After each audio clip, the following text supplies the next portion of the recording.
इस आम आदमी पार्टी का जो मुखिया है आज जेल में है, आज जेल में है अरविंद केजरीवाल, लेकिन इस्तीफा नहीं दूंगा, जेल से बैठ के सरकार चलाऊंगा। उनका एक पीडब्ल्यूडी का मिनिस्टर वो जेल में है, उनका भी इस्तीफा नहीं लिया गया। मनीष सिसोदिया भी जेल में गया, उनका भी इस्तीफा नहीं लिया गया, ना पार्टी से निकाला गया।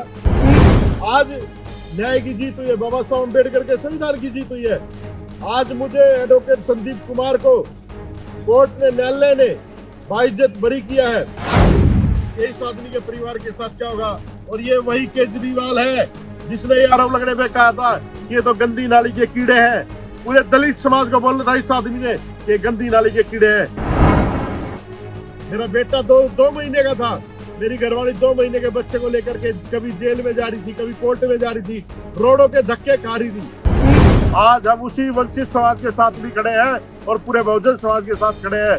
अब समाज की लड़ाई अपने खून का आखिरी एक एक कतरा बहा करके मैं दूंगा, अपने खून का एक एक आखिरी कतरा बहा दूंगा इस समाज को न्याय दिलाने के लिए। आज कसम खाता हूँ इस विधानसभा में कि इस समाज के हक और अधिकारों के ऊपर जब भी डाका डाला जाएगा, इनको बख्शा नहीं जाएगा। इनके सामने खड़ा कोई मिलेगा तो संदीप वाल्मीकि खड़ा मिलेगा। नमस्कार दर्शकों, आज हम बात करेंगे दिल्ली के पूर्व मंत्री संदीप कुमार वाल्मीकि के बारे में। संदीप कुमार वाल्मीकि के ऊपर साल 2016 में एक मुकदमा दर्ज हुआ था। उस मुकदमे में न्यायालय ने उनको बाइज्जत बरी कर दिया है और बाइज्जत बरी होने के बाद संदीप कुमार वाल्मीकि सीधा दिल्ली की विधानसभा में पहुंचे, जहां पर वो विधायक रहे और वहीं पर एज ए मंत्री वहां पर जाते थे। तो उन्होंने वहां पर जो बातें रखी तो वो दिल दहलाने वाली बातें हैं। तो हम आगे की बात बता रहे हैं आपको पूरा विस्तार से।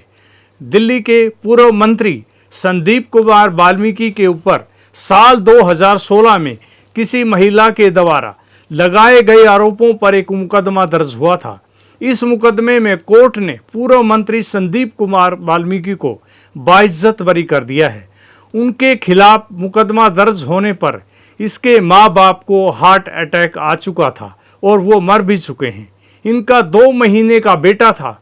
उनकी पत्नी 2 महीने के बच्चे को लेकर कोर्ट में जाती थी, अपने पति को न्याय दिलवाने के लिए सड़कों पर धक्के खाती थी।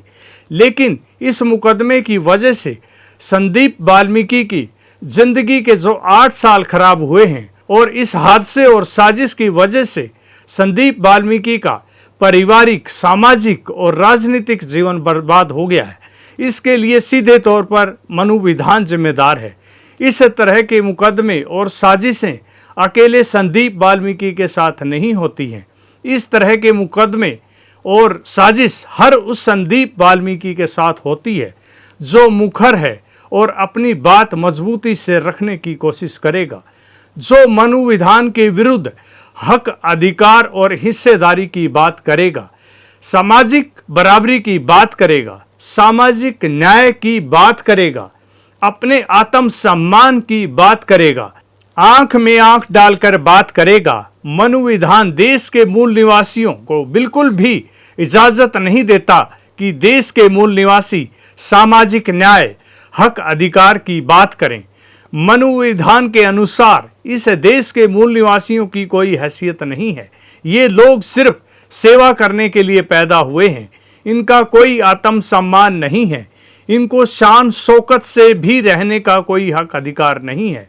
इनको धन संपत्ति रखने का भी अधिकार नहीं है। इस देश के संस्थानों पर ज़्यादातर लोग मनोविधान को मानने वाले लोग बैठे हैं।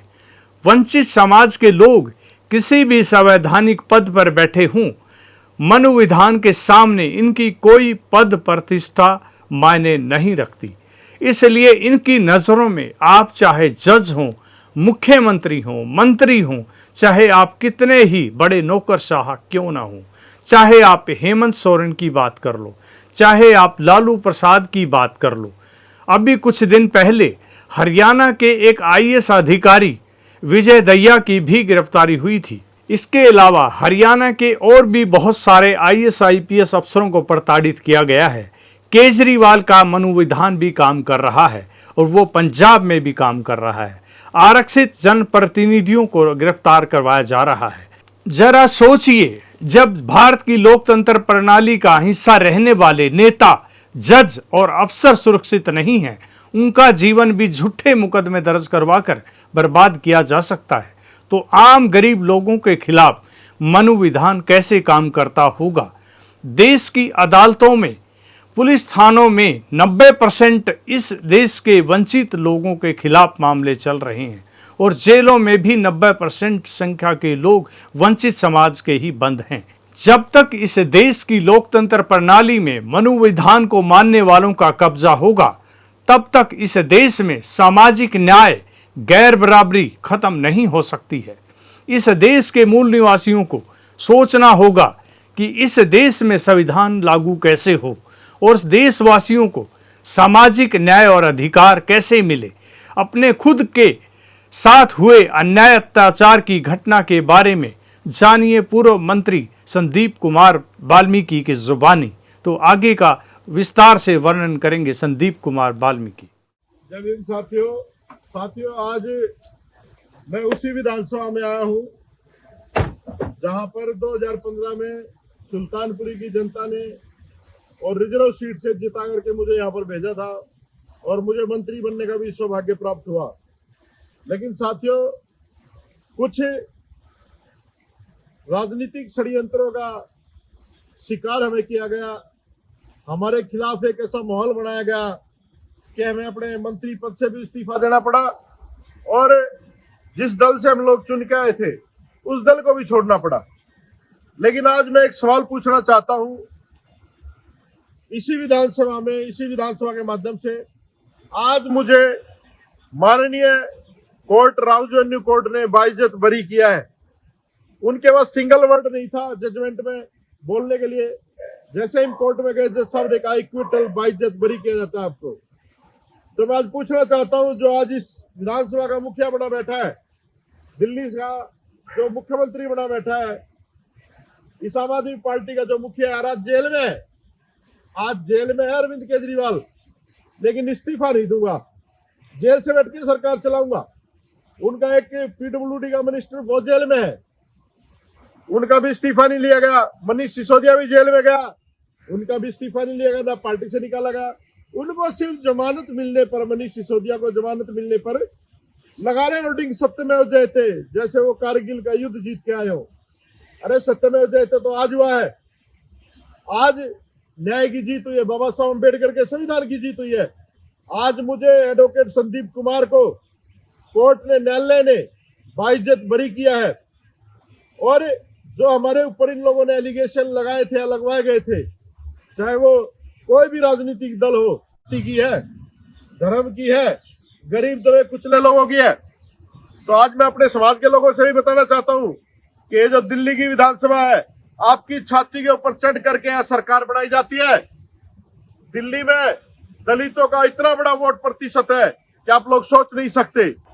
एक बार भी इन लोगों ने नहीं सोचा कि इस आदमी के परिवार के साथ क्या होगा। और ये वही केजरीवाल है जिसने ये आरोप लगने पे कहा था कि ये तो गंदी नाली के कीड़े हैं। पूरे दलित समाज को बोलना था इस आदमी ने कि गंदी नाली के कीड़े हैं। मैं अब कहना चाहता हूँ कि ये कौन सी नाली से निकला हुआ है, ये केजरीवाल कौन सी नाली से निकला है, मनीष सिसोदिया कौन सी नाली से निकला है, सत्येंद्र जैन कौन सी नाली का कीड़ा जो आज तक जेल में पड़ा हुआ है। इन बातों का जवाब देना पड़ेगा केजरीवाल साहब आपको, इस देश के दलितों को, पिछड़ों को, वंचितों को। और दिल्ली की राजनीति अब इतनी आसान नहीं होगी। आज इस विधानसभा में आप लोगों को बताने का यही मेरा माध्यम था, हमारे लोगों को कैसे कैसे रोका जाता है। और पूरे समाज को मैं आज बताना चाहता हूँ, ये जो सुप्रीम कोर्ट ने जजमेंट दी थी, चाहे वो वर्गीकरण का मामला हो, चाहे SC/ST एट्रोसिटी एक्ट का मामला हो, जैसे हमने समाज को इकट्ठा करके समाज की आवाज को बुलंद किया है, आज हम उसी वंचित समाज के साथ भी खड़े हैं और पूरे बहुजन समाज के साथ खड़े हैं। अब समाज की लड़ाई अपने खून का आखिरी एक एक कतरा बहा करके मैं दूंगा, अपने खून का एक एक आखिरी कतरा बहा दूंगा इस समाज को न्याय दिलाने के लिए। और अब ये संदीप वाल्मीकि नहीं, इस संदीप वाल्मीकि को तो इन्होंने कब का मारने का प्रयास किया गया था। अब एक नया ही हमारा जन्म हुआ है, आज ये लड़ाई शुरू हुई है और ये लड़ाई खत्म होने वाली नहीं है। आज कसम खाता हूँ इस विधानसभा में कि इस समाज के हक और अधिकारों के ऊपर जब भी डाका डाला जाएगा, इनको बख्शा नहीं जाएगा। इनके सामने खड़ा कोई मिलेगा तो संदीप वाल्मीकि खड़ा मिलेगा। तो साथियों, आप लोगों से निवेदन है कि मेरी आवाज को जन जन तक पहुंचाएं। पूरे देश में जैसे इन लोगों ने बदलाव करने का काम किया था, आप लोग मेरी बेगुनाही का सबूत बने।